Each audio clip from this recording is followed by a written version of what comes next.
नमस्कार, देख रहे हैं आप दिन दहाड़े। मैं हूं आपके साथ मनु तिवतिया। छिंदवाड़ा सीट नहीं बल्कि कमलनाथ का गढ़ कहा जाता है, जहां कांग्रेस और कमलनाथ का एक छत्र राज रहा है। ऐसे में छिंदवाड़ा सीट मध्य प्रदेश की सबसे हॉट लोकसभा सीट बन गई है। 2019 के चुनाव में भले ही बीजेपी 29 में से 28 सीट जीती हो, लेकिन छिंदवाड़ा में सेंध नहीं लगा पाई। इस बार बीजेपी का प्लान कुछ और ही है।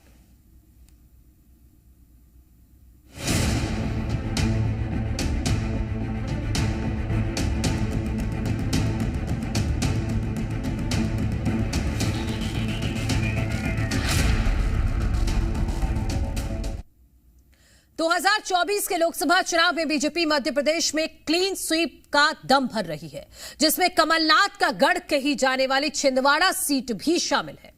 छिंदवाड़ा सीट पर अब तक 14 चुनाव हुए हैं और जिसमें से कांग्रेस ने 13 बार विजय हासिल की है, जबकि भारतीय जनता पार्टी सिर्फ एक बार विजयी पताका फहरा पाई है। और इस सीट पर 1980 से अब तक कमलनाथ का एक छत्र राज रहा है। लेकिन इस बार बीजेपी की पूरी ब्रिगेड किसी भी कीमत पर कब्जा जमाने में जुटी है। मुख्यमंत्री से लेकर कैबिनेट मंत्री तक छिंदवाड़ा में संगठन मजबूती और जनता से संवाद में जुटे हैं। और इसी कड़ी में अब कैबिनेट मंत्री कैलाश विजयवर्गीय छिंदवाड़ा के दौरे पर हैं। कैलाश विजयवर्गीय यहां कार्यकर्ता सम्मेलन के जरिए जमीनी हकीकत को भी परखेंगे। हालांकि पिछले 2 हफ्ते में छिंदवाड़ा में कांग्रेस के कमलनाथ के कई करीबी कांग्रेस छोड़कर बीजेपी में ज्वाइन कर चुके हैं। ऐसे में इस बार कांग्रेस की डगर छिंदवाड़ा में मुश्किल नजर आ रही है। संगठन में आपको बड़ी बड़ी जिम्मेदारियां मिली। आप हरियाणा के चुनाव प्रभारी रहे, राष्ट्रीय महासचिव और फिर बंगाल के प्रभारी। बंगाल में आपने कमाल भी किया। 40 में से 18 सीट आपने बीजेपी को दिलाई, 40% वोट शेयर भी बढ़ा। तो अब मध्य प्रदेश में रहते हुए आपकी क्या जिम्मेदारी होगी लोकसभा चुनाव? 29 सीट जिताना और मुझे जबलपुर सेक्टर का इंचार्ज बनाया और ये भी कहा मेरे कान में कि छिंदवाड़ा जिताना है। तो आप 100% जिताएंगे, हम 100% जिताएंगे। तो आप कमलनाथ को कमतर आंकते हैं? है जी, कमलनाथ को कमतर आंकते हैं? नहीं, कमलनाथ बड़े नेता हैं, बहुत बड़े नेता हैं, पर इतने बड़े नेता भी नहीं कि उनको हराया नहीं। तो कमल के गढ़ में कैलाश ये इसलिए है क्योंकि कैलाश विजयवर्गीय अब 3 दिनों तक छिंदवाड़ा में रहने वाले हैं। उस छिंदवाड़ा में जिसको कमलनाथ का गढ़ कहा जाता है, ऐसा गढ़ जिसमें सिर्फ एक चुनाव को अगर छोड़ दें, 1997 को जो उपचुनाव हुआ था जिसमें सुंदरलाल पटवा बीजेपी के उम्मीदवार थे, वो जीते थे। उसके अलावा आज तक चाहे वो मोदी लहर हो, चाहे इमरजेंसी की बात कर लीजिए, कभी भी कमलनाथ या कमलनाथ के परिवार में से हमेशा कोई ना कोई इस सीट पर काबिज रहा है। और इसी पर चर्चा करने के लिए मेहमान हमारे साथ जुड़ गए हैं। उनका परिचय आपसे करा देते हैं। भारतीय जनता पार्टी की तरफ से वंदना त्रिपाठी हमारे साथ फिलहाल जुड़ गई हैं। अवनीश बुंदेला जी कांग्रेस का पक्ष रखने के लिए हमारे साथ जुड़ेंगे। लेकिन वंदना त्रिपाठी जी, मैं आपसे शुरुआत करती हूं क्योंकि छत्तीसगढ़ में, माफ कीजिए, छिंदवाड़ा में खासतौर पर एक नारा है कि कमलनाथ एक आंधी है, छिंदवाड़ा के गांधी है। तो छिंदवाड़ा के गांधी को हराने के लिए क्या रणनीति आप लोगों की तरफ से तैयार की गई है? क्योंकि जी मध्य प्रदेश छत्तीसगढ़ से एक्सक्लूसिव बातचीत में कैलाश विजयवर्गीय ने दावा किया है कि कमलनाथ को हराना इतना मुश्किल भी नहीं है। मतलब आपने कुछ सोचा होगा, कोई स्ट्रैटेजी तैयार की होगी। जी नमस्कार। देखिए, कमलनाथ जी के विषय में जो कैलाश जी ने कहा है वही बात मैं आगे बढ़ाऊंगी। देखिए, कमलनाथ जी बहुत बड़े नेता हैं, कांग्रेस के एक वरिष्ठ नेता हैं और हमेशा से कांग्रेस के लिए छिंदवाड़ा की सीट को विजय करके लाते रहे हैं। लेकिन 40 साल तक उन्होंने जनता को मूर्ख बनाया। अब वो समय गया, अब जनता बहुत अवेयर है, जनता जानती है कि कौन सी पार्टी विकास के मॉडल ला रही है। कमलनाथ जी के झूठे विकास मॉडलों पर अब कोई विश्वास नहीं करने वाला। और आपने देखा किस प्रकार से भारतीय जनता पार्टी में चुनाव सिर्फ एक व्यक्ति विशेष नहीं लड़ता, यहाँ सारा संगठन चुनाव लड़ता है। यहाँ पे नाम कमल, पहचान कमल, निशान कमल के नारे के साथ हम चुनाव लड़ते हैं। तो जिस प्रकार से बाकी सारी सीटें हैं, छिंदवाड़ा भी हमारे लिए एक सीट है और उसे अवश्य हम जीत कर दिखाएंगे। कारण हमारी विकास की योजनाएं और दूसरा कारण ये कि आप देखिए कि किस प्रकार से कमलनाथ जी से हाँ, लेकिन 2014 में तो मोदी लहर थी, जबरदस्त क्लीन स्वीप आप लोगों ने किया, तब भी छिंदवाड़ा में आप नहीं जीत पाए, 1-1.5 लाख से तब भी कमलनाथ जीत गए थे। तो इस बार ऐसा क्या विशेष आप करने वाले हैं? मैं स्ट्रैटेजी, रणनीति समझना चाह रही हूं आपकी। देखिए, हमने 2014 में भी संगठन स्तर पर बहुत मेहनत करी थी और इस बार आपने देखा कि और ज्यादा कड़ी मेहनत के साथ किस प्रकार से हमने विधानसभा चुनाव में ऐतिहासिक विजय लाई है। तो इसी प्रकार से इस बार हम लोकसभा चुनाव में 29 की 29 सीटें जीतकर अपने माननीय प्रधानमंत्री मोदी जी के गले में विजय माला के रूप में पहनाएंगे। उसका रीजन है कि एमपी के मन में मोदी और मोदी के मन में एमपी जो कहते हैं मोदी जी, वो करते भी हैं। वो गारंटी सिर्फ लेते नहीं है, वो करके दिखाते हैं। और इसीलिए छिंदवाड़ा की जनता इस बार माननीय प्रधानमंत्री, यशस्वी प्रधानमंत्री मोदी जी को जिताने के लिए भारतीय जनता पार्टी को विजयी बनाएगी। एक और कारण है, हाँ। और वो कारण ये है कि कोई भी सीट या कोई भी प्रत्याशी ये सोचे कि वो उसकी बपौती है या वो कोई उस सीट पर काबिज रह सकता है, तो ये बहुत बड़ी गलत फहमी है। डिसीजन मेकर, निर्णयकर्ता सिर्फ जनता है और अगर कोई चुनाव जीतता है तो उसका कारण होते हैं उस पार्टी के कार्यकर्ता। कांग्रेस जिस प्रकार से छिन्न भिन्न हो रही है, आप देख सकते हैं छिंदवाड़ा के बहुत सारे नेताओं ने भारतीय जनता पार्टी की सदस्यता ली है। वहीं उसके विपरीत आप देखिए कि भारतीय जनता पार्टी का संगठन पन्ना से लेके बूथ तक, बूथ से लेके मंडल तक, मंडल से लेके जिले और प्रदेश से लेके केंद्र तक किस प्रकार से एकजुट होकर कार्य कर रहा है। ये एकजुटता, ये अनुशासन ही हमें विजय दिलाएगी। और आपने देखा कि माननीय कैलाश जी वहां प्रवास पर हैं और कैलाश जी हमारे पार्टी के एक बहुत वरिष्ठ नेता हैं। उन्होंने बंगाल में, हरियाणा में हमारी पार्टी को किस प्रकार से जीत दिलाई, हमारी पार्टी को हमेशा वो मार्गदर्शित करते रहे हैं। तो कैलाश जी के जो शुभ चरण वहां पड़े हैं छिंदवाड़ा में, वो हमारे लिए बहुत शुभंकर। लेकिन वंदना जी, विधानसभा चुनावों का आपने जिक्र किया, विधानसभा चुनावों में भी छिंदवाड़ा की 7 सीटों पर में से एक भी सीट नहीं आई बीजेपी के खाते में। देखिए, विधानसभा चुनाव के समय की कांग्रेस की तस्वीर और अब की कांग्रेस की तस्वीर में बहुत भेद है। अब कांग्रेस के आधे से ज्यादा कार्यकर्ता हार मानकर कमलनाथ जी को छोड़कर भारतीय जनता पार्टी में आ रहे हैं। आप कह रहे थे कि कमलनाथ जी गांधी जी हैं। कमलनाथ जी अगर गांधी जी हैं तो गांधी जी ने एक नारा दिया था, कांग्रेस मुक्त भारत। तो हम बस वही कर रहे हैं, कांग्रेस मुक्त भारत। जो भी कार्यकर्ता, जो भी राजनीतिक नेता राष्ट्र निर्माण की भावना से कार्य करना चाहता है, वो अवश्य ही भारतीय जनता पार्टी के साथ कार्य करना चाहता है। और वो जान चुका है कि कांग्रेस के द्वारा देश का सिर्फ बंटाधार होगा। और कमलनाथ जी ने इतने सालों तक अपने कार्यकर्ताओं को जिस प्रकार से मूर्ख बनाया है, अब कार्यकर्ता समझ चुके हैं कि कमलनाथ जी ने जो ये विकास के झूठे मॉडल लाए थे, वो सब भारतीय जनता पार्टी के मॉडल्स को आगे बढ़ाया था। और इसीलिए कमलनाथ जी को छोड़कर भारतीय जनता पार्टी में वो सारे नेतागण आ गए।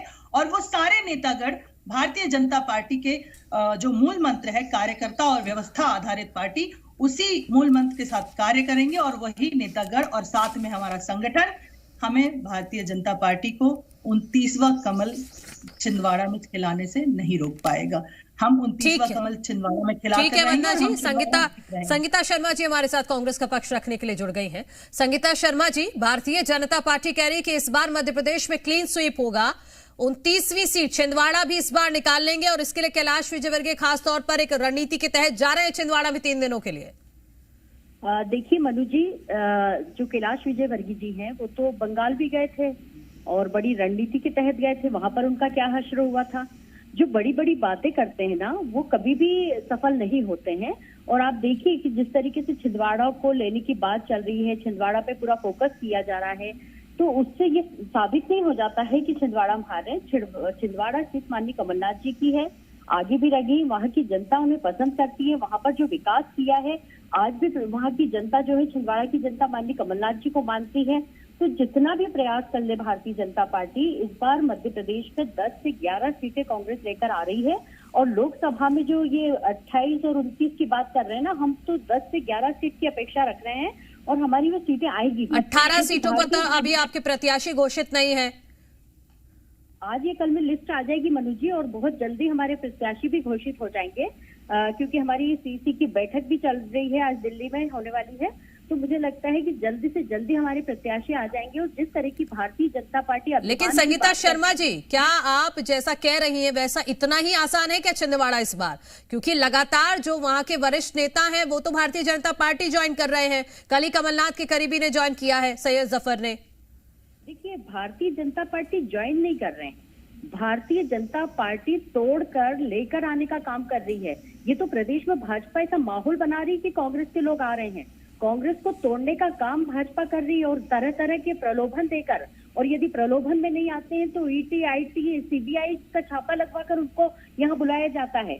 तो कांग्रेस का कार्यकर्ता जो यहाँ भाग रहा है, और जो भारतीय जनता पार्टी बार बार एक बात कह रही है कि कांग्रेस का जहाज डूब रहा है इसलिए उनके कार्यकर्ता आ रहे हैं, तो मैं ये बात भी स्पष्ट कर देना चाहती हूँ कि जब भी जहाज डूबता है तो पहले चूहे भागते हैं जहाज के अंदर से। तो हम उन कार्यकर्ताओं के लिए ये नहीं कहेंगे, हम तो यही कहेंगे कि जिन्हें यहाँ पर लग रहा है कि कांग्रेस नहीं आने वाली है, वो सत्ता पक्ष की तरफ जा रहे हैं। संगीता जी, मुझे लगता है इतना कड़वा भी नहीं बोलना चाहिए। वो इसलिए क्योंकि राजनीति में कुछ भी संभव है। कल जो आपके थे वो कल किसी और के होंगे, और कल जो किसी और के थे वो कल हो सकता है आपके हो जाएं। बात तो साबित हो रही है कि राजनीति में कुछ भी संभव नहीं है। 29 आने की बात कर रहे हैं, हो सकता है 29 कांग्रेस की आ जाए। जब कुछ भी संभव नहीं है तो राजनीति में कुछ भी संभव नहीं। क्रिकेट मैच की तरह होती है राजनीति, और क्रिकेट में कब कौन लास्ट की बॉल में जीत जाए उसे नहीं कहा जा सकता। वंदना त्रिपाठी जी, ठीक है, मैं जवाब ले लेती हूँ। वंदना त्रिपाठी जी, क्यों आपने छिंदवाड़ा को नाक का सवाल बना लिया है? देखिए, ये अभी जो कैलाश जी के विषय में बात कर रही थी, बंगाल की स्थिति किस प्रकार से कैलाश जी के जाने के बाद सुधरी है वो ये भी जानती हैं कि पहले बंगाल में ममता बनर्जी जी की हिटलरशिप चलती थी और उन्होंने किस प्रकार से बंगाल की तस्वीर को बदला है। अब इनकी एक बात देखिए आप कि अपने ही पार्टी के निष्ठावान कर्मठ कार्यकर्ताओं को ये चूहा बोल रही हैं। तो इस तरह की कांग्रेस पार्टी है, अपने कार्यकर्ताओं को सम्मान नहीं देती, वरिष्ठ जनों का सम्मान नहीं होता। जब से जीतू पटवारी जी आए हैं, कमलनाथ जी की क्या स्थिति है वो खुद आप देख सकते हैं। कमलनाथ जी को किस प्रकार से साइड लाइन किया है, वर्चुअल मीटिंग्स में उन्हें हिस्सा नहीं लेने दिया जाता था। जब नए नए जीतू पटवारी जी प्रदेश अध्यक्ष बने थे तब कमलनाथ जी को साइड लाइन किया, और इसीलिए कमलनाथ जी विभिन्न प्रकार की टिप्पणियां दे रहे थे कि वो कांग्रेस छोड़ रहे हैं, और इसीलिए अब फिर से कमलनाथ जी को ये लोग तवज्जो दे रहे हैं। तो कमलनाथ जी की स्थिति इतनी डामाडोल हो चुकी है, उनको ना तो उनके प्रदेश अध्यक्ष से सम्मान मिल रहा है, साथ ही साथ उनके जितने करीबी हितैषी निष्ठावान कर्मठ कार्यकर्ता है उनका साथ छोड़ छोड़कर जा रहे हैं। तो भारतीय जनता पार्टी को ज्यादा मेहनत नहीं करनी पड़ेगी। और एक बार फिर से मैं ये बात बोलूंगी कि अपनी पार्टी के कार्यकर्ताओं का सम्मान करना भारतीय जनता पार्टी को आता वंदना है। जी, ये ओवर कॉन्फिडेंस तो नहीं है? वो इसलिए क्योंकि कभी सिख दंगों का भी आरोप कमलनाथ पर जब लगा था, उन्होंने अपनी जगह अपनी पत्नी को खड़ा किया था, वो भी जीत गई थी। देखिए, कमलनाथ जी चुनाव नहीं लड़ते हैं, कमलनाथ जी के साथ उनकी पार्टी का संगठन चुनाव लड़ता है, उनके कार्यकर्ता जो जमीन पर काम कर रहे हैं। आप जानती हैं कि कहीं पे भी कोई प्रत्याशी चुनाव नहीं लड़ता, उसके कार्यकर्ता चुनाव लड़ते हैं। लेकिन कमलनाथ जी ने जिस प्रकार से कार्यकर्ताओं का हश्र किया है, कार्यकर्ता बचे ही नहीं उनके पास, तो वो किसके दम पर चुनाव लड़ेंगे? उनके पास अब प्रचार करने के लिए कार्यकर्ता नहीं है। सब उन्हें छोड़ छोड़कर जा रहे हैं। सैयद जफर जी जो इतने करीबी थे, उन्होंने तक कमलनाथ जी का साथ छोड़ दिया। तो आप देखिए कि उनके दामन में कोई ना कोई खोट होगी, तभी तो उन्हें छोड़ छोड़कर सब जा रहे हैं, और जीतू पटवारी जी उन्हें महत्व नहीं दे रहे हैं। संगीता तो शर्मा, कमलनाथ जी की जो पोल है वो पूरी तरह से खुल चुकी है। संगीता शर्मा जी, 2019 वाली स्थिति नहीं है, अब स्थिति पूरी तरह से बदल चुकी है। भारतीय जनता पार्टी कह रही है कि 24 में तो 29 आएंगी।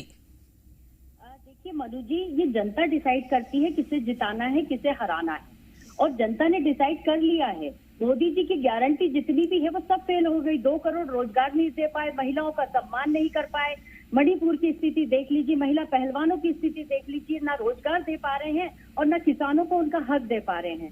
तो देश की जनता जो है वो निर्णय करती है कौन जीतेगा कौन हारेगा। भाजपा ये निर्णय तय नहीं करती है। भाजपा ने जो अपने नेता, छिंदवाड़ा की जनता क्या कह रही है? छिंदवाड़ा की जनता कांग्रेस को अगर नकुलनाथ को जिता रही है तो किस आधार पर? देखिए, छिंदवाड़ा की जनता ने तो 1977 से लेकर आज तक जो है कांग्रेस को ही जिताया है, और आगे भी कांग्रेस को ही जिताएगी। छिंदवाड़ा की जनता बदलने वाली नहीं है। भाजपा चाहे कितने भी प्रयास कर ले, कितना ही तोड़ मड़ोड़ कर ले, ये हमारे उन कार्यकर्ताओं को ले जा पा रहे हैं, उनकी बातों में आ रहे हैं। और जो कर्मठ और सच्चे कांग्रेसी हैं, जो विचारधारा के जुड़े, जो सोच के साथ जुड़े हैं, वो आज भी कांग्रेस के साथ है और कांग्रेस में कोई कमी नहीं है। और मैंने तो कहा ना कि शिवराज सिंह चौहान जी के क्या हश्र कर दिए इन्होंने, इनकी दोनों साध्वी नेताओं का क्या हश्र कर दिया, कहाँ ये सम्मान दे पा रहे हैं उनको।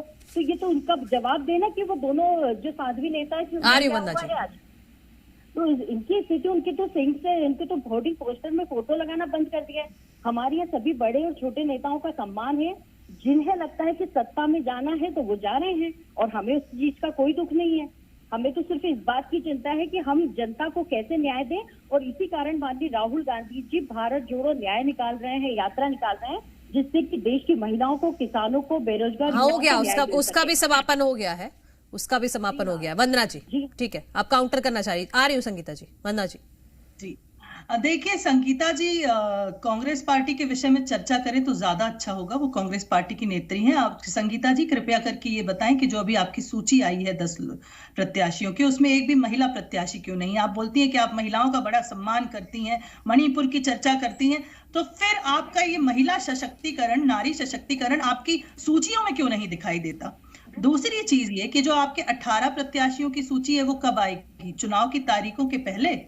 कारण ये है कि आपकी पार्टी में अब नेता नहीं बचे हैं, बस जो धनाढ्य नेता हैं उन्हें आप लोग चुनाव लड़ा रहे हैं ताकि आपका जो खर्चा है वो निकल आए चुनाव का। वरना कांग्रेस पार्टी की ये स्थिति हो चुकी है कि कांग्रेस पार्टी की सीट से टिकट लेकर उनके जो वरिष्ठ नेतागण हैं वो भी चुनाव लड़ने को तैयार नहीं है। आप देखते हैं किस प्रकार के गोविंद सिंह जी बयान देते हैं, किस प्रकार से विवेक तनखा जी बोलते हैं। सब पार्टी के विरोध में बोलना शुरू, सबने पार्टी के विरोध में बोलना शुरू कर दिया। उसका कारण है जो इनके आला कमान है राहुल गांधी जी, जो हमेशा हिंदू विरोधी, नारी विरोधी बातें करते हैं। ये आपने देखा कि किस प्रकार से उन्होंने फिर से हिंदू विरोधी बात करी। तो ये सब जनता देख रही है, सारी महिलाएं देख रही है, सारी नारी शक्ति देख रही है। और एक बार हाँ संगीता जी आपसे जवाब लूंगी। मुंह तोड़ जवाब आपको जनता देगी और साथ साथ नारी शक्ति देगी। ठीक है वंदना जी, संगीता जी आप जवाब दीजिएगा, लेकिन अगर आंकड़ों को देखेंगे, वोट शेयर को देखेंगे, 14 और 19 का आपका वोट शेयर घटा है और कंपैरेटिवली भारतीय जनता पार्टी का वोट शेयर बढ़ा है। बिल्कुल जनता तय करेगी मनु जी, पर मैं इनको बता देना चाहती हूँ ये हिंदू विरोधी बात कर रही हैं। इनसे पूछ लीजिए कि 2014 से सरकार में आए हैं, 10 साल हो गए, और इलेक्टोरल बॉन्ड के तहत इन्होंने गौ माताओं का जो बीफ होता है उनसे भी चंदा लिया है। पूछ लीजिए ये किस तरीके की हिंदू की बात करती हैं। और इनसे ये भी पूछ लीजिए कि राहुल गांधी बोलते क्या है और मोदी जी जवाब क्या देते हैं। राहुल गांधी जी की बातें मोदी जी को समझ में नहीं आती, और इसीलिए राहुल गांधी जी ने कहा था कि 15 मिनट मेरे साथ डिबेट करिए मोदी जी, क्योंकि जब तक ये लिखा हुआ भाषण पढ़ेंगे तब तक ये जवाब नहीं दे सकते। तो इन्हें तो लिखकर भाषण दिया जाता है और ये टेलीप्रॉम्प्टर पर पढ़ देते हैं। देश की जनता क्या चाहती है। अच्छा संगीता जी, राहुल गांधी जी आएंगे छिंदवाड़ा में प्रचार करने?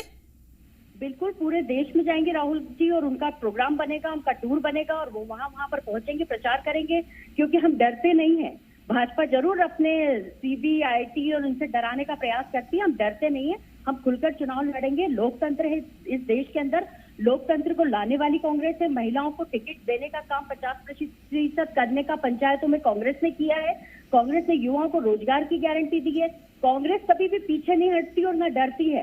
भाजपा जरूर पीछे पर्दे के पीछे से काम करती, सामने आती नहीं है। मोदी जी क्यों मीडिया को जवाब नहीं देते हैं? क्यों मीडिया को गोदी मीडिया बनाकर रख लिया है? इनसे सारे सवालों का जवाब देते नहीं बनेगा। ये कहती है कि आप कांग्रेस की बात कीजिए, भाजपा की मत कीजिए, तो आप कांग्रेस की बातें क्यों कर रही है? आप तो लगातार बातें कांग्रेस के अलावा आपके पास बोलने के लिए आपकी शीर्ष नेतृत्व से लेकर किसी के पास कांग्रेस की आलोचना के अलावा बोलते क्या है? कभी रोजगार की बात नहीं करते, कभी सुरक्षा की बात नहीं करते।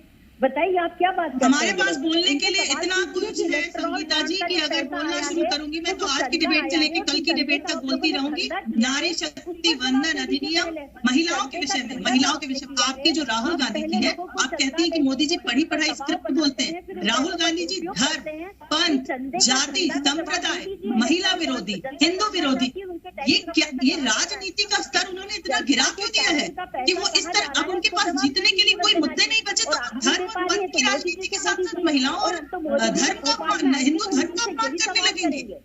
हम सबसे यही कांग्रेस है, यही कांग्रेस है जिसमें ऐसे नेता थे जो विपक्ष का भी सम्मान करते थे, अपनी जो दूसरी पार्टी के नेता उनके विषय में भी अच्छे शब्दों का प्रयोग करते थे। राहुल गांधी जी प्रधानमंत्री जी, हमारे यशस्वी प्रधानमंत्री, वो हमारे देश के प्रधानमंत्री है, किसी राजनीतिक दल के प्रधानमंत्री नहीं है, उनके लिए इतनी अभद्र टिप्पणियां करते हैं कि वो मुझसे डरते हैं। इस प्रकार की बातें करने वाले राहुल गांधी जी जाएंगे प्रचार करने, और अगर वो प्रचार करने गए तब तो भाजपा की विजय तय है। दूसरी बात, अगर भारतीय जनता पार्टी के विषय में बात करें तो मैं नारी सम्मान की सबसे पहले बात कर दूं। नारी शक्ति वंदन अधिनियम, उज्ज्वला योजना, ठीक है वंदना जी, मैं आपको माफी के साथ रोक रही हूँ क्योंकि मेरे पास इतना ही वक्त था। वंदना त्रिपाठी जी बहुत शुक्रिया। संगीता शर्मा जी आपका भी बहुत बहुत शुक्रिया इस चर्चा में शामिल होने के लिए। तो छिंदवाड़ा जो इतने सालों से कमलनाथ का कांग्रेस का गढ़ रहा है, और इस बार सबसे ज्यादा दिलचस्प चुनाव छिंदवाड़ा में ही होने वाला है क्योंकि बीजेपी ने पूरी ताकत झोंक दी है छिंदवाड़ा को अपने पाले में लाने की। इस खबर के डेवलपमेंट पर लगातार हमारी नजर बनी रहेगी। आप देखते रहिए जी मध्य प्रदेश छत्तीसगढ़। एक छोटा सा ब्रेक ले रहे हैं।